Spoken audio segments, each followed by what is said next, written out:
Good morning student. 2 दिन अपनी क्लासें नहीं चल पाई, आज फिर अपन दोबारा से हाजिर हैं। आज हम बात करेंगे उपराष्ट्रपति के बारे में। देखो, उपराष्ट्रपति का जो पद है, अगर इसके बारे में अपन बात करें, संविधान के अनुच्छेद 63 में उपराष्ट्रपति के पद की व्यवस्था की गई है। अगर हम उपराष्ट्रपति के निर्वाचन के बारे में बात करते हैं तो उपराष्ट्रपति के निर्वाचन की जो प्रक्रिया है वो संसद के दोनों सदन यानी लोकसभा और राज्यसभा के जो सदस्य हैं उन सभी सदस्यों को मतदान करने का अधिकार होता है और उनके द्वारा वही पद्धति आनुपातिक प्रतिनिधित्व कि एकल संक्रमणीय मत प्रणाली द्वारा उपराष्ट्रपति का निर्वाचन किया जाता है। उपराष्ट्रपति पद के लिए योग्यताओं की बात करें, सबसे पहले वो भारत का नागरिक हो। उसके बाद अपन बात करें उसकी आयु कम से कम 35 वर्ष हो। उसके बाद अपन तीसरी बात करते हैं वह राज्यसभा का सदस्य बनने की योग्यता रखता हो। यानी अनुच्छेद 63 के अंदर उपराष्ट्रपति पद की व्यवस्था की गई है भारतीय संविधान में। आनुपातिक प्रतिनिधित्व की एकल संक्रमणीय मत प्रणाली द्वारा उपराष्ट्रपति का निर्वाचन किया जाता है। वह भारत का नागरिक होना चाहिए, उसकी न्यूनतम आयु 35 वर्ष होनी चाहिए और वो राज्यसभा का सदस्य बनने की योग्यता रखता हो। तो ये निर्वाचन की प्रक्रिया है उपराष्ट्रपति के बारे में और उपराष्ट्रपति के पद। इसके बाद अपन बात करते हैं उपराष्ट्रपति के कार्यकाल के बारे में। अगर देखो हम उपराष्ट्रपति के कार्यकाल की बात करें, उसका कार्यकाल जो है वो 5 वर्ष का होता है। राज्यसभा का कार्यकाल अपने बात की 6 वर्ष का होता है, लेकिन उपराष्ट्रपति का जो कार्यकाल है वो 5 वर्ष का होता है। लेकिन अगर 5 वर्ष से पहले उसे पद से हटाना है तो उसका प्रस्ताव जो है वो सिर्फ राज्यसभा में प्रस्तुत होगा। राज्यसभा उसको जो है 2/3 बहुमत से पास करेगी। उसके बाद लोकसभा उसको अनुमति दे दे तो उपराष्ट्रपति जो है उसको अपने पद से त्यागपत्र देना पड़ता है। लेकिन इसकी पूर्व सूचना जो है संबंधित उपराष्ट्रपति को 14 दिन पूर्व देनी होती है। ऐसे प्रस्ताव की सूचना 14 दिन पूर्व जो है उपराष्ट्रपति को देनी होगी और राज्यसभा उसको 2/3 बहुमत से पारित करेगी ऐसे प्रस्ताव को और लोकसभा में से सिर्फ स्वीकृति के लिए भेजा जाएगा। तो इस 5 वर्ष के कार्यकाल से पहले भी उपराष्ट्रपति जो है वो अपने पद से हट सकता है। इसके बाद हम बात करते हैं उपराष्ट्रपति पद के कार्यों के बारे में, उपराष्ट्रपति की शक्तियों के बारे में। देखो, उपराष्ट्रपति का सबसे महत्वपूर्ण जो कार्य है उसके बारे में अपन बात करते हैं राज्यसभा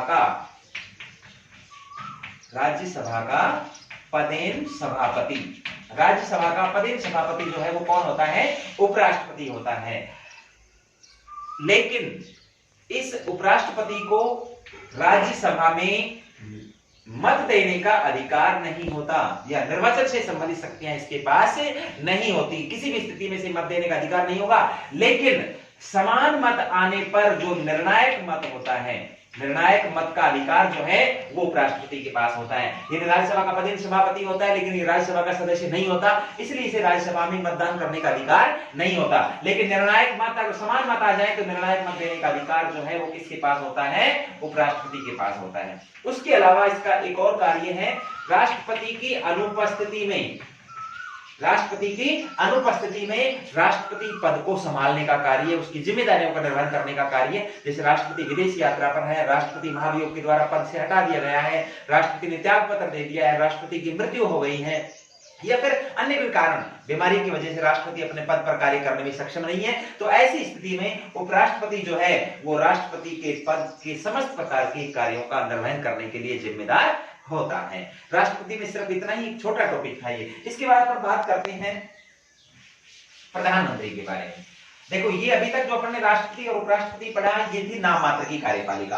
अब हम बात करते हैं वास्तविक कार्यपालिका के बारे में। देखो, वास्तविक कार्यपालिका में मैंने आपको बताया पहले भी कि या तो प्रधानमंत्री होगा एक तो और उसका मंत्रिमंडल, प्रधानमंत्री और उसका मंत्रिमंडल जो है वो वास्तविक कार्यपालिका में आते हैं। अगर हम प्रधानमंत्री के बारे में बात करें तो संविधान के अनुच्छेद 74 में ये बात लिखी गई है कि राष्ट्रपति को उसके कार्यों में सहयोग देने के लिए एक मंत्री परिषद होगी और उस मंत्री परिषद का मुखिया जो है वो कौन होगा?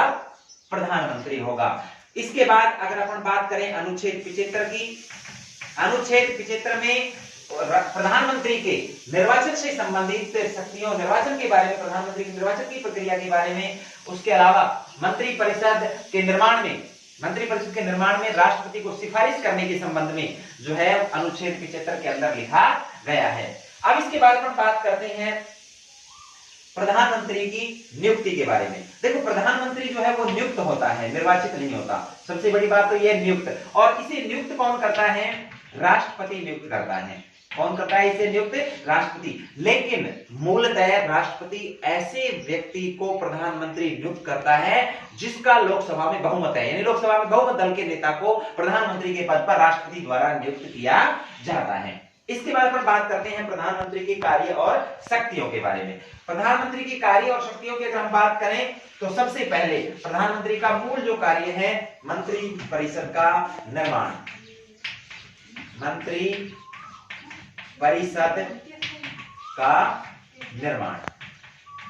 अगर हम संविधान के अनुसार बात करें तो मंत्री परिषद का निर्माता और प्रधानमंत्री को नियुक्त करने वाला व्यक्ति होता है राष्ट्रपति। लेकिन अगर हम वास्तविक रूप से देखें तो मंत्री परिषद के सदस्यों की नियुक्ति, उनके नामों की अनुशंसा जो है वो प्रधानमंत्री द्वारा की जाती है और उनकी मात्र घोषणा जो है वो राष्ट्रपति करता है। संविधान के अनुसार उनकी नियुक्ति राष्ट्रपति करेगा, लेकिन वास्तविक रूप से उन मंत्रिमंडल के सदस्यों की या मंत्री परिषद के सदस्यों की नियुक्ति जो है वो प्रधानमंत्री के द्वारा की जाती है और फिर उसके बाद उनकी नियुक्ति की औपचारिक घोषणा जो है वो राष्ट्रपति द्वारा की जाती है। तो मंत्री परिषद का वास्तविक निर्माता जो है वो कौन होता है? प्रधानमंत्री, यानी मंत्री परिषद का निर्माण करने वाला व्यक्ति जो है वो प्रधानमंत्री होता है। उसके बाद हम बात करते हैं राष्ट्रपति व मंत्री परिषद के बीच, मंत्रिमंडल या मंत्री परिषद के बीच कड़ी के रूप में कार्य करता है।